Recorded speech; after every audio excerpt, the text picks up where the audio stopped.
can admit the waiting room. We've got a couple people in there. Allison. A couple people that you know, apparently. Yeah. Awesome. One of my coworkers this year. Okay, awesome. Great. I'm going to just share my screen and show a quick ad video, and then we will get started with this conversation. So just let me know that you can hear this all right.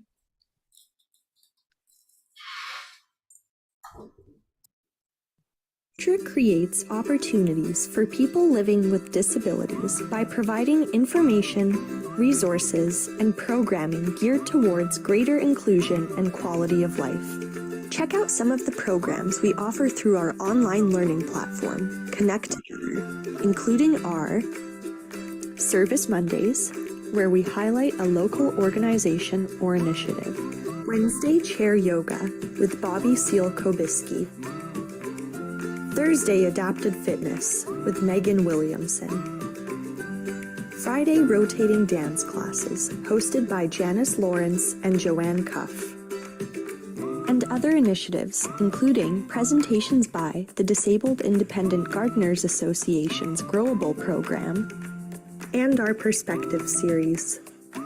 The 2023 Abilities Expo is back on Thursday, May 18th from 11 a.m. to 6 p.m.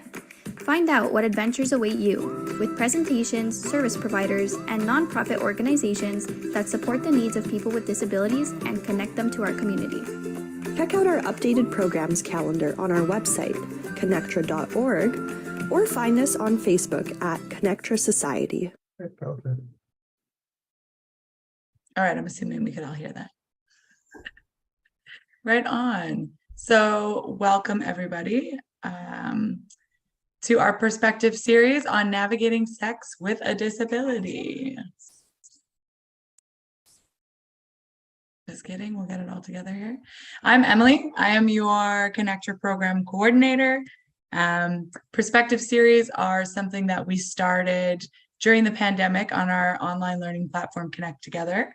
They're basically like mini accessible community forums, which we do online and in person, where we pick a topic, we have a panel, and we basically want it to be sort of an open, organic discussion. So you should have the ability to unmute yourself. If not, if you don't want to ask questions out loud, you can put them in the chat.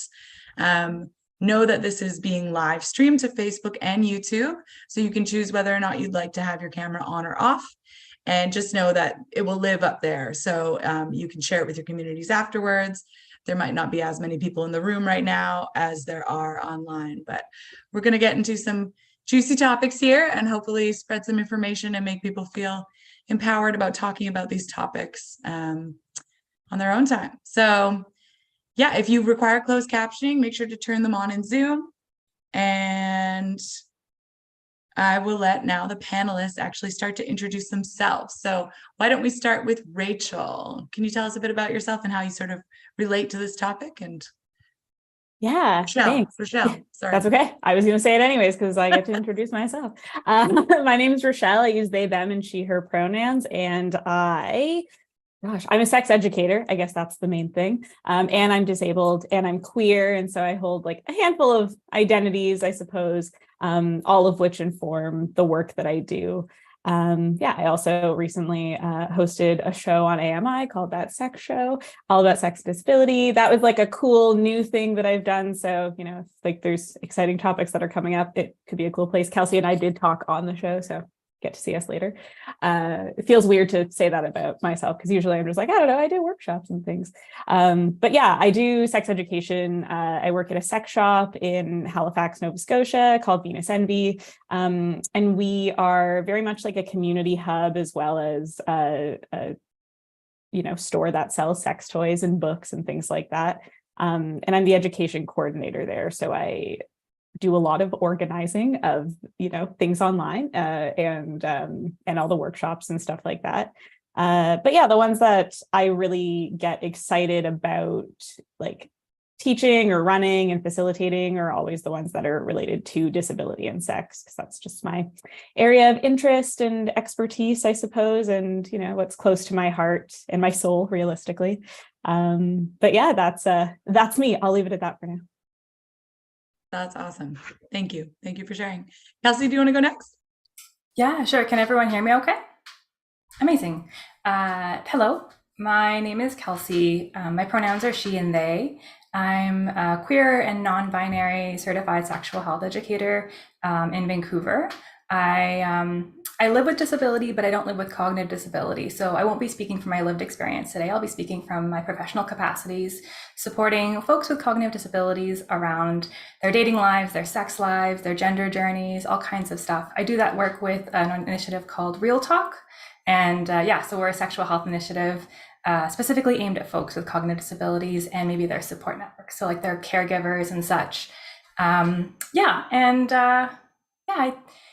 I also most recently, I think, on tying into Rachelle's like new and really interesting things that we might get into later, is we recently were able to start a brand new project through the Disability Alliance of BC, specifically called Connecting Queer Communities. So the whole thing is about getting folks who are LGBTQ and living with cognitive disability connected to their respective queer community. And Allison, my coworker, the peer coordinator for the program, is also here. So I love my work, and that's how I'll be speaking today. Yeah. That's awesome. Maybe we can touch on connecting queer communities at the end and sort of what it's about as well. Yeah. And Allie? I love hearing people say they love their work. That's so exciting. Hi, I'm Allie. I use the pronouns she and her.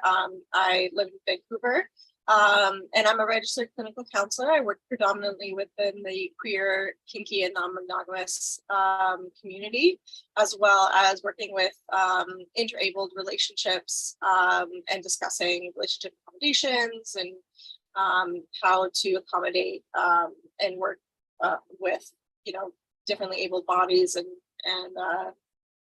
differently abled people within those relationships, how to talk about that, how to navigate that. I'm also disabled myself, so that's something that I personally navigate and with my partners, and also queer and non-monogamous. So it's all kind of, rolled up into one. We tend to work in our communities that, it all happens like that, right? And the new thing that I've been working on is I'm now offering gender affirming hormone readiness assessments. So that's really fun. Yeah, it's been really exciting. Yeah. And I'm happy to be here. And I also love my work. Yay. That's awesome. But we're also privileged to love our work. Yeah. That's great. I am super interested in how you all sort of ended up in this sphere. Do you mind just giving sort of a quick synopsis on how you kind of got to where you are? You can start again with Rachele. Yeah. Gosh, how did I get into this work? This is always, I'm like, what parts to include and what parts are sort of unnecessary.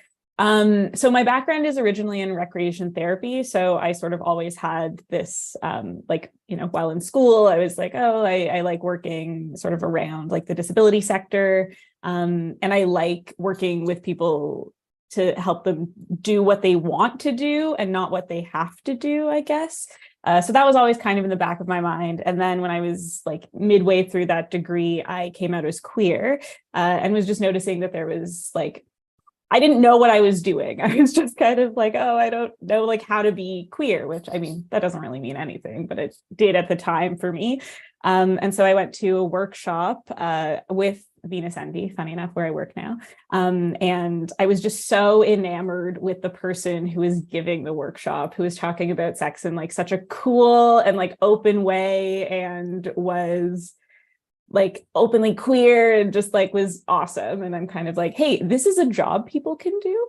And so ended up sort of finding a way to like finagle my degree work into this sort of like other interest that I had. And I did do a master's that specifically focused on sex and disability, and specifically people's experiences with acquired physical disability and how that impacted their sexuality. And so that was the route that I took to like bridge these two like knowledge areas together. But I mean, there's so many ways to do it. That's just kind of the way that I did it. And then I started working at Venus Envy, and here we are. Love it. That was great. Succinct. Kelsey, what about you? Yeah, again, that how to do this succinctly, like how to do this as concise as possible. So I think I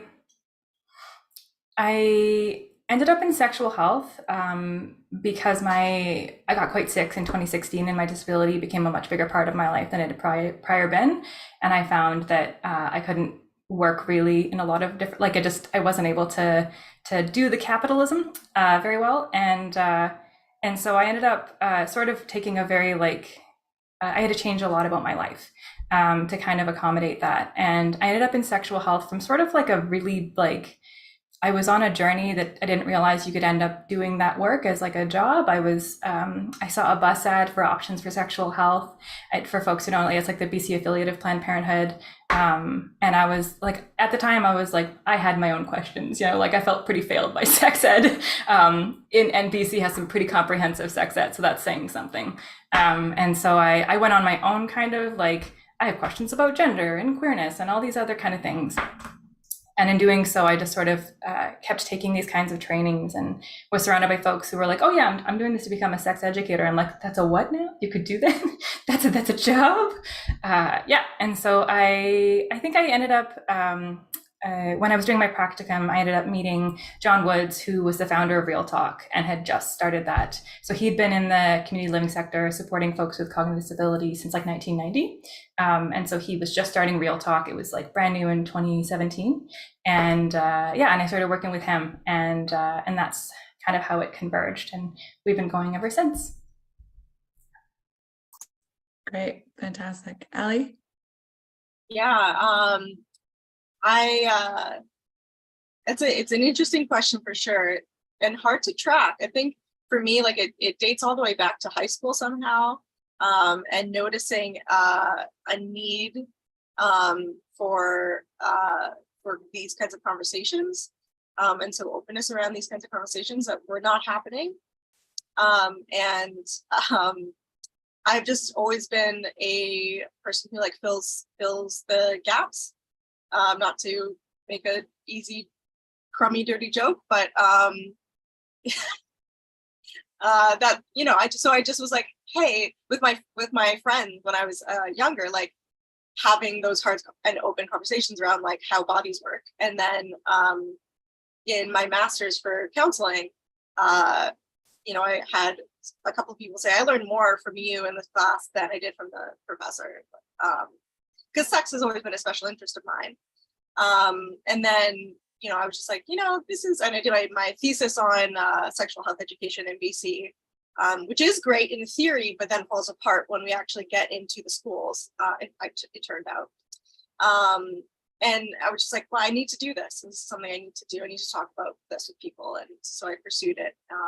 And that's why I started doing the hormone readiness assessment. So I was like, this needs to be done. I need to do this. Who's going to do it? But me, if we don't just, we see something that needs to get done and we're not going to be the ones to do it, we could just do it. Right. So that's kind of how I operate, I guess, my gap filler. I like that. We need those. See something that needs to be done, get it done. Yeah. Okay, great. So let's start talking about how people can find your resources when they're interested in looking into this sort of topic, and also sort of the different stages that people might come to you at to start these conversations. Are they coming as couples? Are they coming as two people with disabilities? Are they coming as interabled couples? Just sort of some of the ways that people can learn about getting started to be more knowledgeable about this topic and start these conversations. And we don't have to go in order. We could just kind of have a conversation now. So let's just all kind of chime in. So I guess I might have the easiest answer. I have a website that I can put in the chat. So people generally come to me. I do an intake call, which is free, and then we can book some sessions, and you can book ongoing sessions as an individual, as a couple, or more. That's a dyadic couple, or however many people are in that relationship, 3, 4, 5, whatever is going on for you. And I also offer something that I call bibliotherapy, which if sessions are not something you can access at that time, then we can do a 25-minute phone call and talk about what books might be. I'm an avid reader, so we can talk about what books might be good resources for you, and then I can kind of help you access some resources that way, and that's free right now. It's just something for accessibility. Yeah, that's awesome. Having a list of resources for people. Okay, cool. Yeah, please put that website in the chat. Kelsey? Oh, I'm still I'm just amazed at the bibliotherapy. I'm still just that's so amazing. Yeah, I think folks often find us, if they're being supported by a community living organization. So the Real Talk is operated by 3 major community living organizations, Possibilities, Kinsight, and the Burnaby Association for Community Inclusion. But that's just our operators. We also work with tons of other ones. So folks might find us by way of like their support staff, maybe their social worker, maybe their caseworker, maybe through CLBC. And all of our everything we do is free. So we're federally funded so that there's not the barrier of cost of accessing us. And we run a calendar of events. Through a lot of COVID, we were doing it specifically over Zoom, which was really kind of fascinating, sort of as a tangent, because we have a range of different offerings. So we run these like workshop conversation spaces where folks can come, and it's not curriculum driven, like they decide what they want to talk about. We have certified sexual health educators there in case there's like sexual health information that needs to be up to date and accurate. But other than that, it's like a conversation space. And we're not there as like, we're providing you the knowledge because, we are the givers of that and you should be receiving it. But yeah, a lot of folks come because they have questions around like dating and love and relationships, and they don't necessarily have folks in their lives that they feel safe to talk to about, or they've been actively told that's not something they should be talking about or thinking about or wanting for themselves. But we have a series of offerings. We have like kind of like our big tent events, everyone is welcome. And then we have these themed events where folks who were identifying as women and wanted to center women's experiences felt more comfortable talking amongst other folks just like them. So it's like a women's space. We also have a men's space, and we also have an LGBTQ space. And we found that the attendance for LGBTQ spaces over Zoom over the pandemic just skyrocketed. And that was a lot of the times because it was a lot easier for folks to like be in the privacy of maybe their room or somewhere in an assisted living facility where the support staff would just refuse to drive them to an LGBTQ event, but they were allowed to just like join on their phone and then, end the call if someone walked in. So folks can find us on Zoom. We also do in-person events as well around the Lower Mainland, and we can go to spaces as well if folks wanted to bring us in. Yeah, and I'll put the website in the chat as well. I did it. I already did it. But that's great. I love that it's all free. Yeah, Rachele. Yeah. So I do a couple different things in terms of like services, I guess. So I like in terms of with community work, I tend to sort of have like the more formal education and then the like less formal education. I find a lot of people come into the shop specifically to talk about like sex toys and accessibility because we're one of the few places that like can actually talk about those things. But for folks who can't make it into the shop, I'm often contacted by like if they're in assisted living facilities or even like in hospital after like in rehab. I'll get like calls or emails from just different care providers who are like, hey, we heard that you could do these consult things. And so I'll like drive to the hospital, bring some sex toys in, we like look at them, figure out what's going to work. And then I just like, they purchase it and I give them a discount because I can do that. And then, that they have a sex toy that they could use, which is cool. Or, in like, I did a fun sort of consult online where we just spent a lot of time trying to figure out like what was going to work for someone based on this one idea that they had. Oh, I love that. It was really fun. And then I sent it off to where they lived because they were far away. So that's really fun and like a cool thing to do. And I just love the idea of sex toys as like accessibility aids in some capacity, that it's just like easier for us to have sexual pleasure if we have something that can help us with it. And especially for folks who are not like partnered or not in a relationship and just want to have that kind of like ongoing option. Like, I mean, I'm personally a huge fan of sex toys. Yeah, so that's kind of, I would say that's like the less formal stuff. In terms of more formal, like I do workshops around sex and disability.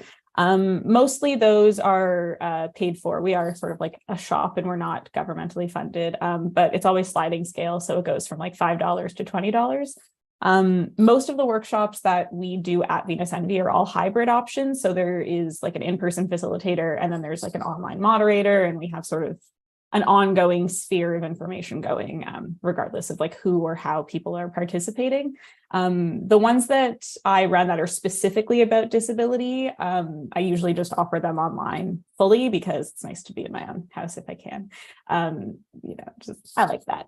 But yeah, for other ones, and that's like any of our workshops of Venus Envy, and they can be on things from like non-monogamy 101 or like BDSM and kink, or gosh, what else have we been talking about? Like toxic masculinity or like top surgery preparedness. All of those are open to anybody. Sometimes they're free. Sometimes they're like, there's a cost to them. It kind of just depends on who's doing them and what we can sort out for the time being. Although if people email me and are like, I need some resources, then I'll just give it to them. So that's fun. And then on sort of the flip side, I do a lot of education with healthcare providers. So especially like in sort of the rehab settings, but also people who work in like assisted living facilities and in, I don't know, just the disability sector in general. I tend to do a lot of like, how can you talk about sex with the people you're working with? Because I can only be in one place at once and I don't want to be the keeper of the knowledge. Like, I think that's a big thing that's sort of coming up is I know a lot of stuff because I figured it out on my own, like for my body, and I talked to a lot of people and that was all good and fine and great. But if I'm the only person who knows this stuff, then it's not really accessible. So like my whole thing is how do I get that information out there? So I do a lot of education with other people who are working in the disability sector to try to like give other people the knowledge and the resources to do some of this education themselves in some capacity to the best of their ability, essentially. Yeah, that was a very long-winded way. Oh, but how do you find these things? venusenvy.ca is the website. That's where stuff is posted for like registration and payment and stuff. My email is all over the website. So if you're looking for me, it's Rachele@venusenvy.ca. And then if you're into Instagram or Facebook, we're just Venus Envy HFX. Is how you can find us. And yeah, I don't have like a personal way to, or, a way to find me specifically, because I don't have like a huge online presence. I don't know. It felt like a lot of work and I gave up pretty quickly. Oh my God, I hear that. That's wonderful. And I would love to share as many resources as we can in this discussion. I'm also going to be copying the chat and obviously just taking out the resources, and we'll be adding them to our website. So they'll be there to live. And if you are comfortable, we can also put panelists' emails in sort of a wrap-up email to people. Awesome. Well, I feel like on the topic of pleasure and sex toys, let's talk about adapted sex toys and how someone can navigate, going into a sex shop or looking online and seeing nothing that is made for them and their body, and sort of the stigma and feelings that might come along with that, and how they can find their own way to pleasure. I feel like I can start on this. It's your wheelhouse. Yeah, this is my home. I have been very lucky to get to work with some very cool people where we've actually spent some time like adapting sex toys that already exist. That was with Tetris Society, actually. We did a little project and we adapted some things, and it was really fun and it was cool, and it was a very interesting experience. But it was fun to like look through the sex toys that already exist and be like, okay, what is good about this thing? Like, what do I like about this? And what specifically do I need to change this to make it work better and to make it accessible? And I find that, in like the history of sex toys, I also do like lectures on this and stuff. I love sex toys. I just think they're really cool, I guess. Yeah, anyways. But yeah, in sort of the history of sex toys, there's very much been more attention given to toys that can penetrate. or can be like penetrated into. And not a lot focused on like a lot of other body parts that are very important for a lot of people's experience of pleasure. And so over the last like 5 to 10 years now, there has been a little bit more like, okay, we have more toys that are more focused on like clit stimulation, or toys that are meant to be like grinded on, or toys that you can just like rub up against, or things that have like easier to hold things and where you can like change the settings a little bit more, and things that are app enabled, which is very cool. And so if like buttons are not your forte, the app can be a really useful way to do that. Although from the app perspective, like the accessibility of the app is like, it's all right. It's, you know, medium tier, I would say.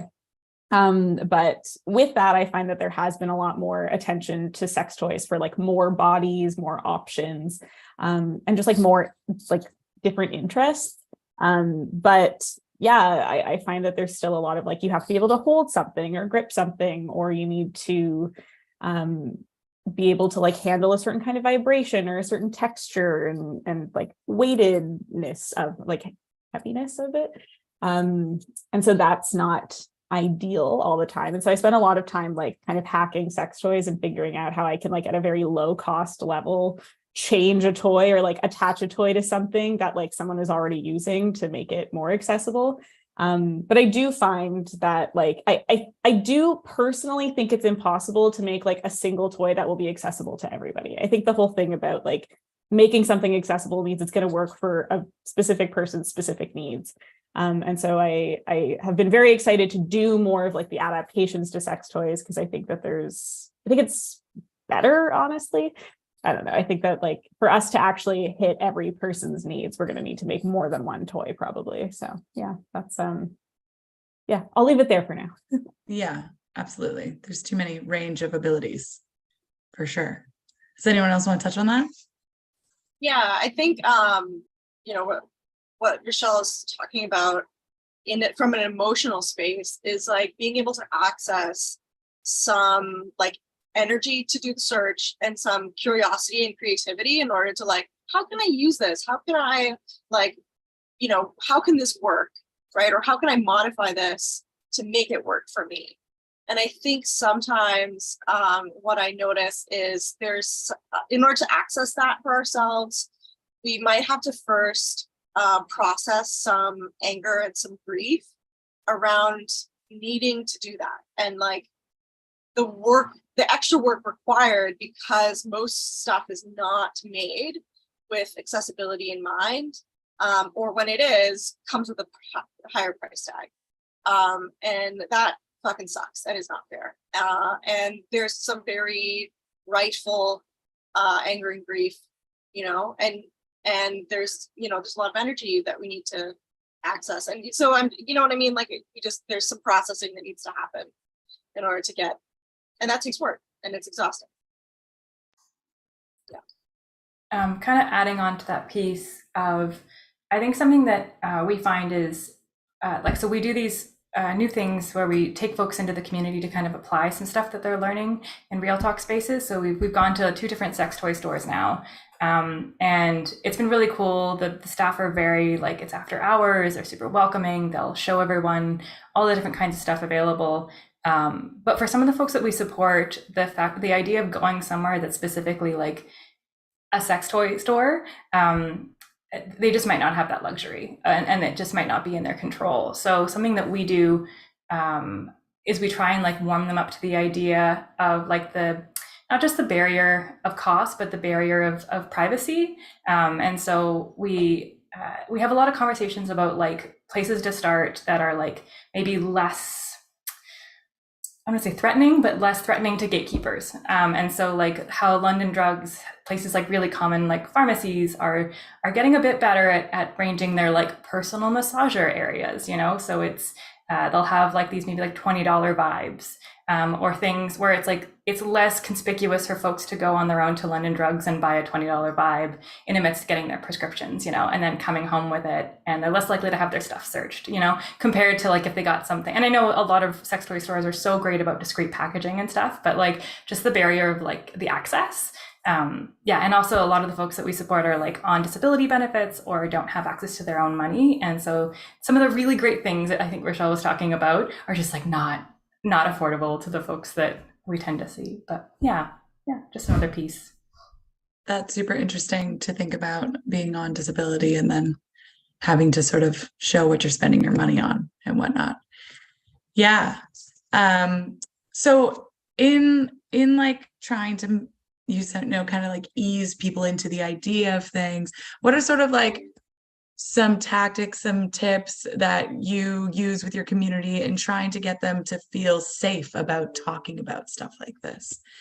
Like trying to create a safe space and know that like it's okay to ask questions and talk to each other about this stuff, which can be really, really hard for a lot of people.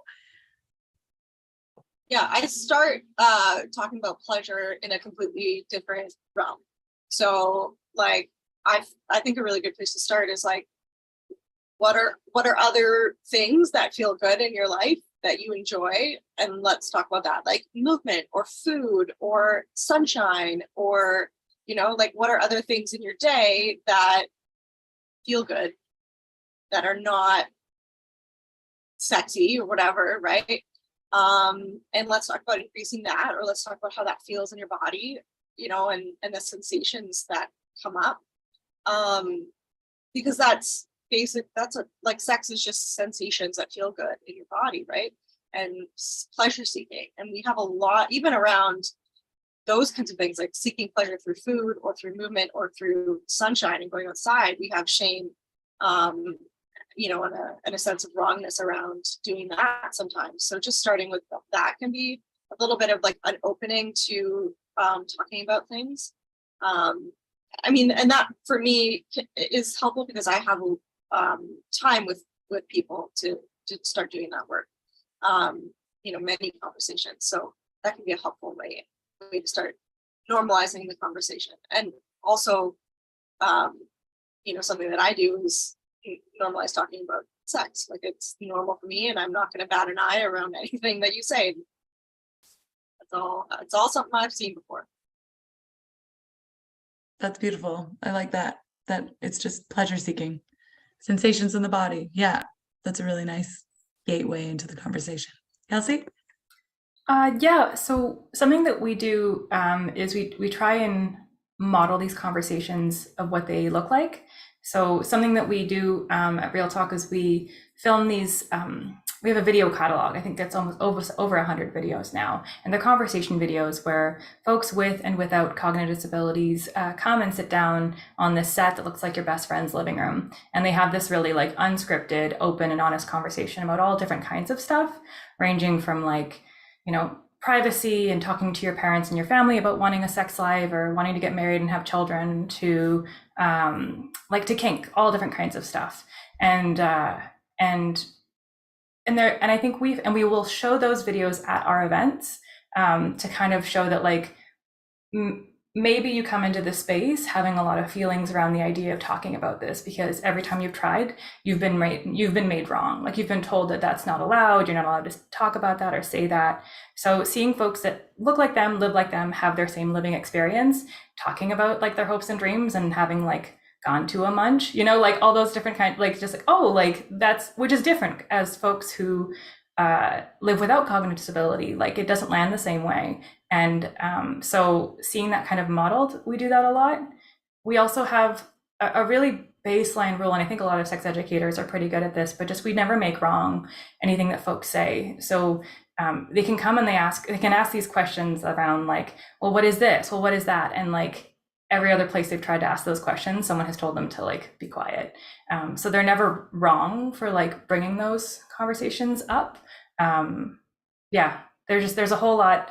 And I think everyone can kind of relate to this, is like very rarely will someone walk into a room and start a conversation around sex where nothing follows them. Like there's just a whole bunch of, I don't want to say baggage because it's so negative, but just like a whole history there and all these different experiences and memories. And so we're trying to like hold space for all the things that might be sitting around the questions that they're asking, in addition to answering their questions. Yeah. Yeah, I am sort of, and like I'm sort of in a funny place where when people come to me, they're sort of like at the point of being ready to talk about sex most of the time. Sometimes I come into a space and, you know, I've been brought in by someone who's like hired Venus Envy to come and do a talk in some like larger space. But a lot of the time, like people kind of know what they're getting into, at least a little bit. Like they know that they're coming to talk about sex when they come to a workshop or a session or whatever I'm doing, or have specifically asked for me to like answer specific questions. So I do find that like readiness piece, that like comfortability is often a little bit there, although like not, you know, people are still quite uncomfortable talking about sex a lot of the time. We've just like been raised in a society where we're not supposed to talk about it. And so it's very hard to not think about those things. But, you know, similar to what Kelsey and Ali are both saying, like normalizing the conversation, like the way I talk about sex is just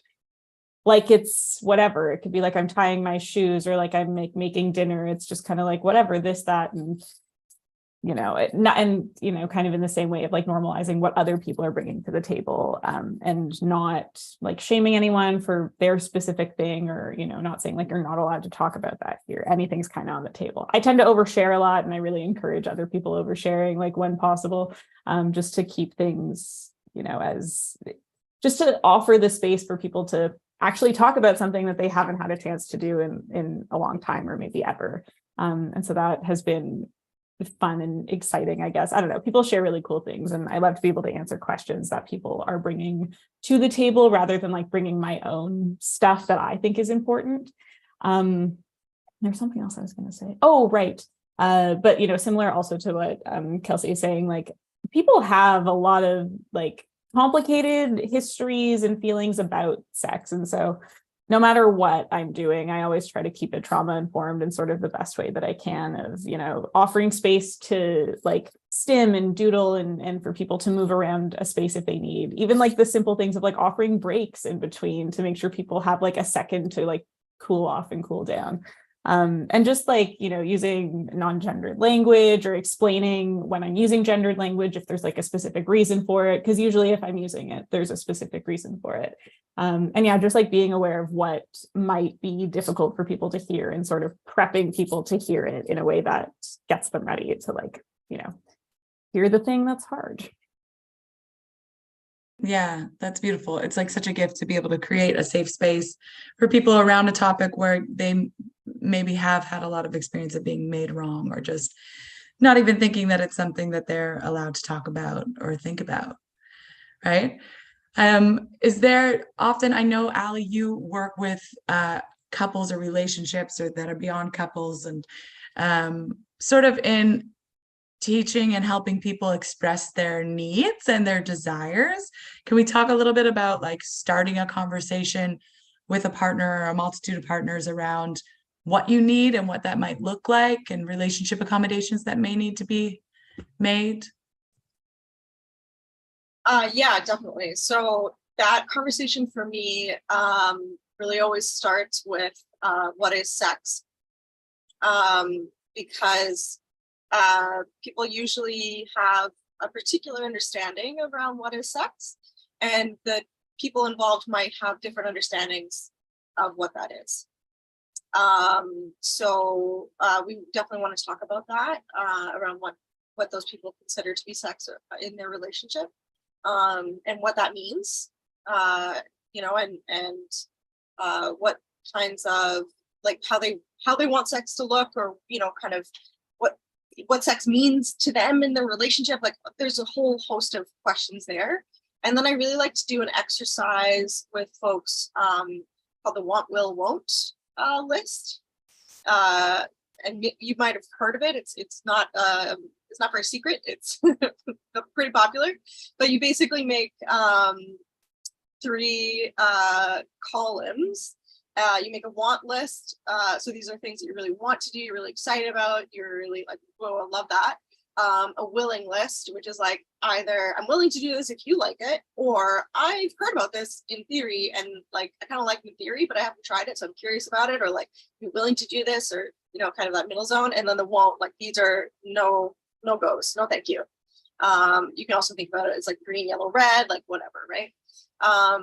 And people go off in separate locations and they make their lists, and then come back together and share them. And you can do this for anything. You can be like, we're buying a car. What's my won't around buying a car? But I find particularly for once we understand what we're talking about in terms of sex and what is sex, then we can kind of say what do we want, what are we willing to do, and what won't we do in terms of sex. So that might be like I want dirty talk. I'm willing to touch you, and I won't ingest fluids, like, right, whatever it happens to be, right?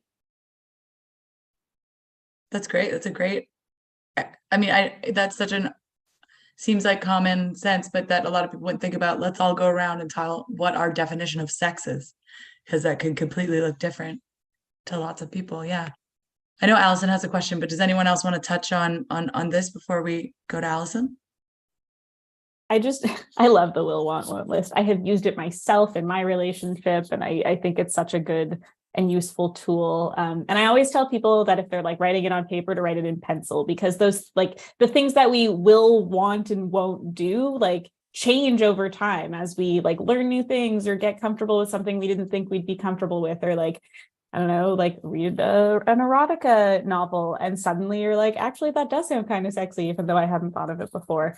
I love the idea that like sexuality from so many different sort of places is fluid and changing, and we don't have to, like, just because we said no to something once doesn't mean we can't change our minds. And especially just because we said yes to something once doesn't mean that we can't change our minds. And, from my perspective of having an acquired physical disability, I find that like things I used to be able to do no problem without really having to think about it, like my body changed and then suddenly I couldn't do those things. And so my interests and my needs and my like sort of hard lines and boundaries had to change along with it. And so, yeah, just like that, our bodies probably change over time, regardless of, what our experience is with ability or disability. And like, it's okay for us to like things once and not like them again. And we kind of have to work with that a little bit. So I love the ongoing will, want, won't list. It's a nice, like, ongoing activity. Put it in pencil. I like that. Allison? Hi, thank you. On an earlier point that I think everyone touched on was that a lot of the time the healthcare providers or care aides are not comfortable in talking about sex and sexuality. Maybe is it like, and I've seen that, like, is it either because they're not educated in sex themselves, like they didn't have sex ed class, and I've seen it a little where with providers, they a lot of them are quite religious, and sex is private, and talking about it and like having others show their bodies, that's a private thing, maybe. That's the person's, and so they don't want to cross those boundaries, maybe. I was wondering if any three of you have seen that, or like seen that education, like these people didn't have sex ed themselves. I could start, and I'm going to try and make this concise because I have so many things that I could say to this. One of the things that Real Talk also does is what's called approachable support. So it's professional development training for folks who are in those supporting roles, whether that is a parent or caregiver, an educational assistant, a community living support worker, all that kind of stuff. And it's interesting. It's a range. Sometimes it's folks didn't themselves get sexual health education. Sometimes, more commonly, they never got sexual health education that modeled that it was okay for folks with cognitive disabilities to have sexual relationships, or that they were sexual people, or that they had a sexuality at all. And so that's a jump for them if suddenly it's presented at some point in their job that they need to support that. Sometimes they don't know what their organization's policy is and they're afraid that they're going to get fired. or someone's going to report them because they're misunderstanding what kind of support they're providing and they're being predatory about it. Like there's so much that folks are very risk averse when it comes. I've noticed folks are very risk averse, and the idea of keeping folks safe, which while great, can be just like can be like a cage. And so they're more likely to not act, because not act won't be causing anyone harm, saying the wrong thing, getting fired, any of those kinds of things. So yeah, I think it's a lot of lack of clarity, lack of organizational support, and no training. There is no specific training that I've seen apart from specifically around what we do at Real Talk. Will often be the first ever time that's come in and been like, hey, these are tools. This is how you can get comfortable with having awkward conversations with the folks that you support, but it's like so great and has all these amazing long-term outcomes that does keep them safe, that does lead to better mental health outcomes. And so a lot of the time we get the feedback that the folks just never know where they stand and never know what's right and never know if they should be doing that work. If they're, I think also, sorry, again, I can talk so long about this. They often think of things like sexual health as a very specific type of expertise that they don't have and they don't want to approach and do wrong. So they're like, oh, I'm not trained in this. I don't have sexual health knowledge. I don't want to give the wrong information. Only a sex educator should do that, which, while a great instinct, is not accessible for a lot of budget reasons and a lot of things like that. And so they want to leave it to someone else who knows how to do better. And then nobody asks that kind of like, let's bring those folks in. So yeah, those are all the barriers that I see, but I'm sure the other folks might also have others. Yeah, I definitely see, because I also do some training with folks who are working in disability sectors. There's a lot of fear of saying the wrong thing, getting in trouble, being inappropriate. And something that I have been talking with a lot of providers about lately is something that you mentioned, Kelsey, of like, people are afraid to say the wrong thing because they don't have the knowledge, and then no one says it at all. And then it's too late, because like, people have sexualities, and people are gonna feel things whether or not we talk about them or not. And so really, we're just kind of like, if we wait until we know everything, then we're gonna run out of time, essentially. And like, I don't know everything there is to know about any sex thing ever. I know what I do. I know what people have talked to me about. I know like the basics, but that's kind of what people need to know, in a sense, is like the basics, how to talk about it, and also like pointing people to the right resources and like making those resources hopefully more accessible if possible. I also think, and there's a huge like long history of not great treatment of people with disabilities, especially around like infantilization and like the desexualization of people, because we treat them like children. And in our minds, we're like, well, children don't have sex, or children are non-sexual, even though like children also have sexualities. Whether or not they're like acting on them in the way that we think is sexual is a whole other can of worms that I won't totally open right now. But within that comes a lot of care providers who got into working with people with disabilities from a very specific, like, infantilizing idea of disability, of like, I want to help people. Great, we all want to help people, but when someone's like, I'm gonna like be the savior of this person, I find that a lot of that is tied to their understanding of like, well, these people should not be having sex, and etc. So like, I always like to, I hate to point it out, but I also feel like I need to point it out, because that is a thing that I think is very prevalent in our society as well. And so for that to be dealt with sort of from like a disability sector level, I think we have to acknowledge that it's very like deeply ingrained in our society that people with disabilities are like this idea that they're not supposed to be sexual because they're like, they, for whatever reason, are treated like children. Yeah, I totally agree with what Kelsey and Rachele have said already. I think also we have this, we're still affected by the really puritanical Christian roots that this country has. And there's still this real fear of sex, and that it can like ruin your life, and people will just kind of, professionals will just kind of abstain from talking about it. and have no qualms talking about another, daily body function like food that they have absolutely no training about. They'll talk about that until the cows come home. Oh, you should lose weight. You have no like what? But they won't talk about sex or sexual health, right? And it's those two functions are it's just your body doing body stuff. Right. And I think, we have to also remember that our lack or the failure of our sexual health education is not limited to elementary and high school, right? It continues as we go into, higher education. So people getting these degrees, like, my master's degree and, other, we're still social work and stuff like that, med school, whatever, like there's still a lack of sexual health education. It's still shitty, right? I had one class on sex, counseling, and it was terrible. It was really bad, frankly. Like it was really bad. And that it sucked. Like that sucked. I was like, how is this your class? And they were like, you should come back and teach it. And I didn't, because I didn't want to. But it was like, why is this person teaching? They don't work as a sexual relationship counselor.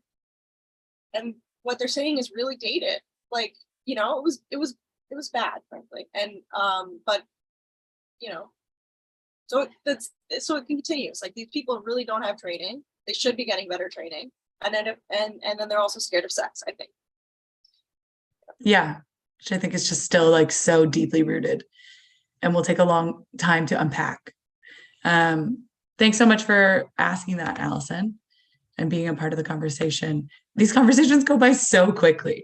Like there's literally 5 minutes left, but I do really want to quickly touch on, because we've mentioned it a couple times, emotions and sex and sort of navigating, I don't know, crossing that boundary with somebody and what that might look like afterwards. And can we just kind of talk about a little bit about emotions and sex and how things can get conflated and whatnot? Yeah, well, I mean, first, sex doesn't have to have emotions. Yeah. To be good or to be had. Meaningless sex is still sex and can be very valuable.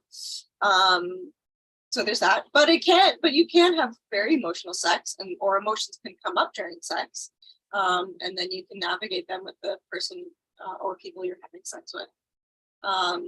So like, is that what you kind of wanted to talk about, like how to navigate emotions when they come up during sex? Yeah, I think in sort of, yeah, exactly. Navigating emotions when it comes to sex, whether that's before you're sleeping with somebody, maybe there are no emotions after you have sex with somebody and somebody else has emotions with you. Yeah. How do we sort of navigate those things? I like to have safe words or some kind of boundaries established. The old standby is the stoplight system, so green, yellow, red. And I encourage people to talk about that in advance, and then to set up a situation at the beginning or before they start having sex where they're specifically using yellow and or red to practice together receiving those signals, so that they're practicing basically saying no to each other, and receiving that and being like, yay, thank you for telling me, and like lovingly embracing or at least with care and with compassion, receiving that together, so that it's not like, oh no, saying no or saying red or yellow is like really bad and I can't do it under any circumstance. It's just like a thing that we're doing that is really caring. So kind of establishing that, and then also establishing that like aftercare after sex of any kind, kinky or not, is like a really good thing to do. And asking like, well, what might you need after our time together today, and checking in a couple hours or the day after. And just saying like, how are you feeling? Like, what do you need? What's going on for you? That's great. Checking in. Yeah. Anyone else want to touch on that before we go? Something that sort of comes to mind based on what you're saying, Ali, is the idea of like rejection resiliency. And this is a term coined by a really cool sex educator, educator in general, but does a lot of sex ed stuff. Karen BK Chan, very cool. They are awesome. I got to like go to a session that they led several years ago and was like, oh, you're really cool. Anyways, that's me like fanboying. I love the idea of rejection resiliency but also that like understanding that our society doesn't have great rejection resiliency. We're very afraid to hear no. We're very afraid to like receive a no, or that someone doesn't like something we're doing, or just like isn't into us in general. And I think that like a lot of those, like some of those tough emotions, like feeling like insecure about ourselves or something else, like some of that can come from our lack of rejection resiliency. And so an activity that I like to, or not an activity per se, but something that I like to encourage that people do when they're working on their own resiliency towards rejection is to like do something nice for themselves, like let themselves have the feeling. You get rejected, you're like, that sucks. I feel like crap now. But you know, in the same way that like we tell people to like eat a pint of ice cream when they've had a breakup that's tough, or like do something like take a bubble bath, you know, something that like makes them feel good afterwards. I find like having, you know, treating it the same way of like when someone told you no and you didn't feel super good about it, like do something nice, or like change things up if you're kind of in the moment and someone is like, hey, this thing you're doing to me right now is not great. Can we change it up? Just like, okay, how are you going to work through that feeling in that moment so that it doesn't suck as much the next time? Similarly, something that has helped me a lot with both having really sort of like informed consent conversations, but also helping with my own rejection resiliency is to offer people the out when I'm offering something. To sort of say like, hey, like I'm really into this, like I think you're cute, would love to make out or like go on a date, but also like feel free to say no, it's all good. Yeah, and like that helps me sort of set myself up to be rejected just in case I need it. But like as someone who has been afraid to say no to somebody because of fear of my own safety, I feel very strongly about offering that space for someone to say, I'm actually not into this and I would rather not talk to you anymore. And I'm going to be like, great, see ya, goodbye. So yeah, offering that out has been very important for me to like manage my own emotions, but also hopefully help people deal with theirs. I'll just jump on really quickly. I know we're at the end here, but tying on to what both of you have already said, sometimes we like to have conversations around like what a gift a no could be, and that like not everyone feels like safe enough to tell someone a no. And if like sometimes we try and reframe it of like, let's not necessarily in the context of consent and sex, because that can get very heavy, but more around, let's say that you were going to hang out with a friend, or you asked a friend to hang out and they didn't actually want to, but they didn't want to tell you no, so they did. And then that whole time they weren't enjoying themselves and they were just like going through the motions. And we do this kind of like experiment of like, how would that have felt knowing that your friend didn't want to be there, didn't want to be around you, want to do other things, and people like, oh, that'd feel really gross, you know, that'd feel really gross. No, like thinking that I was, you know, we're enjoying this together, it's a mutual thing, but they didn't want to be there. And so we try and reframe it of like, they felt safe enough to tell you no, so that like every no, I think, I can't really, maybe other folks can remember, but there's this really great quote around like, something around like every no we hear, like leads us to our yeses kind of thing, that like, we can trust folks' yes if we trust that they will give us the no, you know, and that then we know when we just try and like that reframing of like, aren't we so glad they didn't do something they didn't want, you know, and that they felt safe enough to tell you that, and like because maybe they don't feel safe enough telling everybody no. So I don't know, there's just this also exploration around like being rejected can suck so hard, and I don't think we do enough like rejection literacy in our like culture on like how to hear no and be like, cool, I'm down to be rejected. But yeah, just around that kind of like, how else can we see it of like a type of kindness. Yeah, totally a type of kindness. Yeah, giving people permission to feel otherwise. This has been so great. I wish we had another hour, but maybe we can come back and do another one, because I would love that. Also, I will again be copying the chat and just taking out the resources and putting them on our website. And so they'll live up there, and I'll send you all the presentation links afterwards so you can share with your community. Just thank you for taking the time, and thank you for the work that you do. I think it's really important. Real Talk will be at our Abilities Expo, which is happening on Thursday.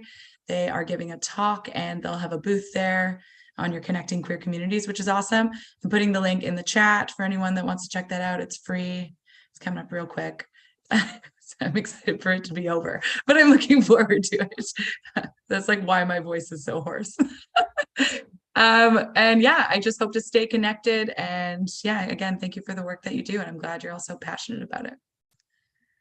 Thanks for having me and us, and thank you for hanging out. Yeah, totally. Thank you so much. Thank you. Yeah. Great. Awesome. Awesome. Thank you for everyone that participated online and in the Zoom.